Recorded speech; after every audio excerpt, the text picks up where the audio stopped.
constitutional by the Supreme Court. Since it's being ruled constitutional, many people have rioted against it and demanded it be repealed, according to nationalreview.com.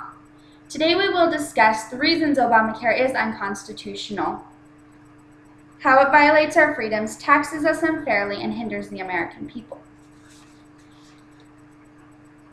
Obamacare violates our freedoms. The main freedom it violates is the freedom of choice. The first thing that comes to mind when saying that Obamacare violates the freedom of choice is the monopolies that the insurance companies now have. People no longer have a choice as to whether they want to be insured or not, according to Infowars.com. These people either have to choose to pay into the companies, the insurance companies, or they have to choose to pay a penalty, according to nationalreview.com. This means that the people no longer get the choice of whether they want to be insured or feel that they are okay not being insured. Some people would argue that nobody is absolutely immune to everything, and if they're not able to pay, it will be a consequence and it will cause other people to have to pay because of the hospitals not being able to turn away anybody regardless of whether they're able to pay or not.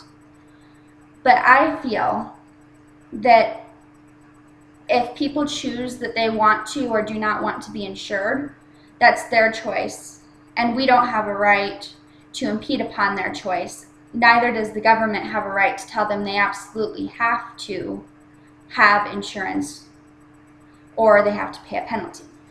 Which leads me to my next point, that this penalty that they have to pay is like a tax, according to the nationalreview.com.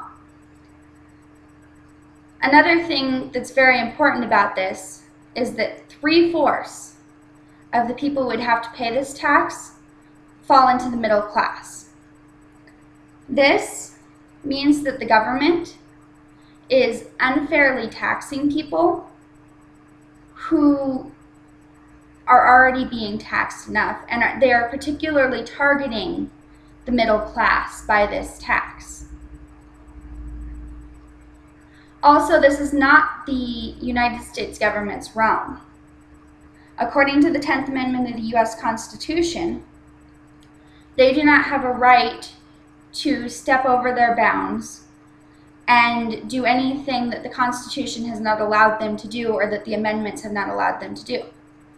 There was not an amendment saying in the U.S. Constitution that everybody has to have health care.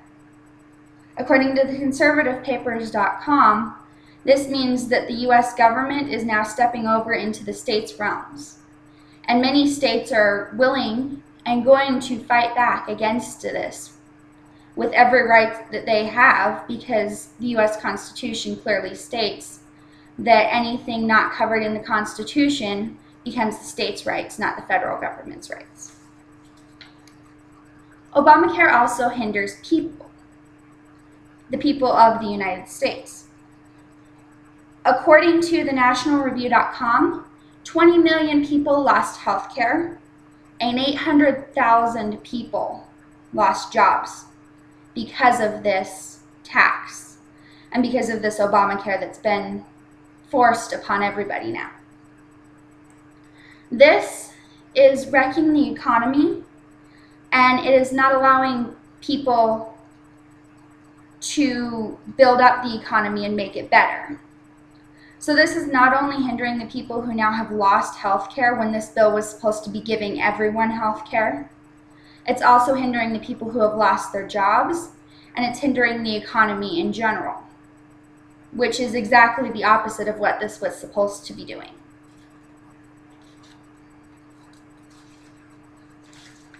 Obamacare is an unconstitutional law that was sold to the people under false pretenses and has been rejected since its true meaning came out. Many unfair and unconstitutional things We're done by this, but the people will fight back against this injustice. Will you join them?